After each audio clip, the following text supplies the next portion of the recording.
It was a stormy night, and the sea a tempest. Waves crashed against the hull of the fishing boat as it rocked violently.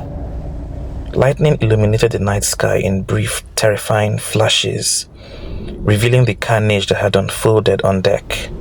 The captain of the vessel and most of its crew were dead, their corpses torn to shreds.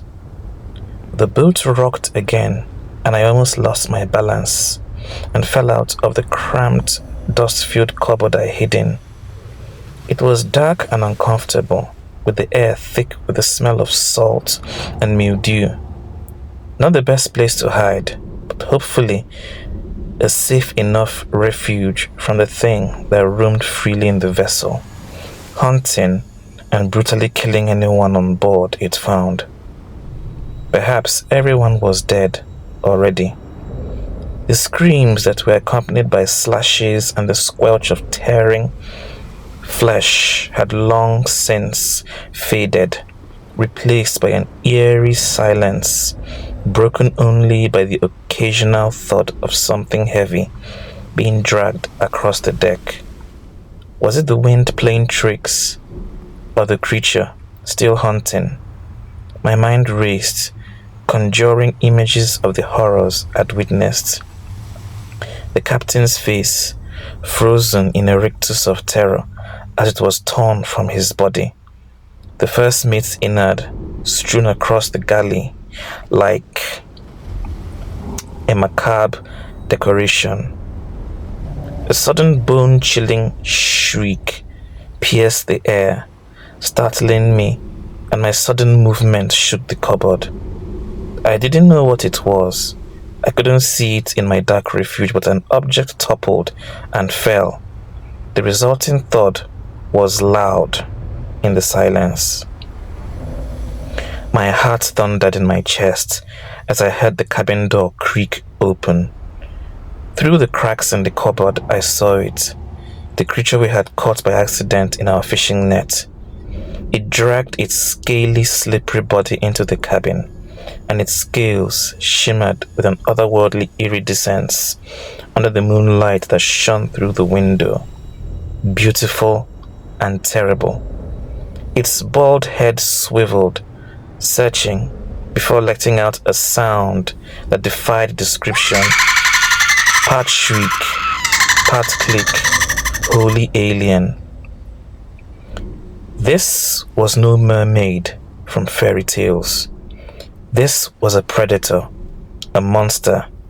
Its face was a mockery of humanity, yet strangely beautiful. It had eyes like liquid silver that seemed to pierce through the very wood concealing me. Long, thin arms ended in webbed hands tipped with razor-sharp claws that had effortlessly torn through flesh and bone.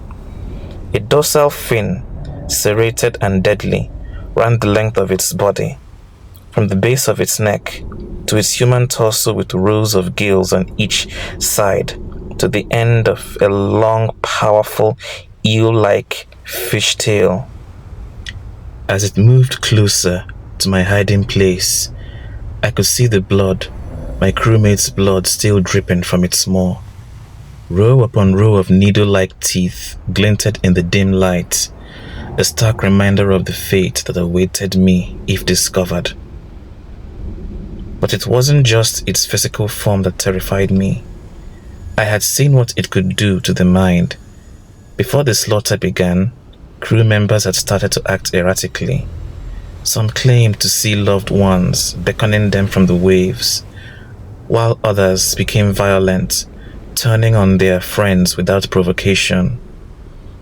The creature had invaded their thoughts, twisted their perceptions until they were nothing more than puppets to its will. With every ounce of willpower, I had to clear my mind of all thoughts, make it blank, because if any thought came to my mind, this creature would know my exact location. It would know that I hid in the cupboard it stared at. My breath caught in my throat as two more of the beings slithered into the cabin. There were three of them now, Somehow, the other two had gotten onto the vessel. Their bodies pulsed with shifting colors, blues, greens, and sickly purples, as they communicated in the infernal language of clicks and shrieks. Were they discussing strategy or simply savoring the hunt? As the first one drew near to my hiding place, the others began to sing. Their song was otherworldly, ethereal, and beautiful. It was strange to hear such beautiful sounds come from these monsters. Their song had a strange, relaxing effect. While they sang, I felt unbothered by the situation, by everything. I felt calm and unable to stop myself from remembering the first time my dad taught me how to ride a bike. At that moment, the creature dug its claws into the wood, mere inches from my face, waking me from my dream state.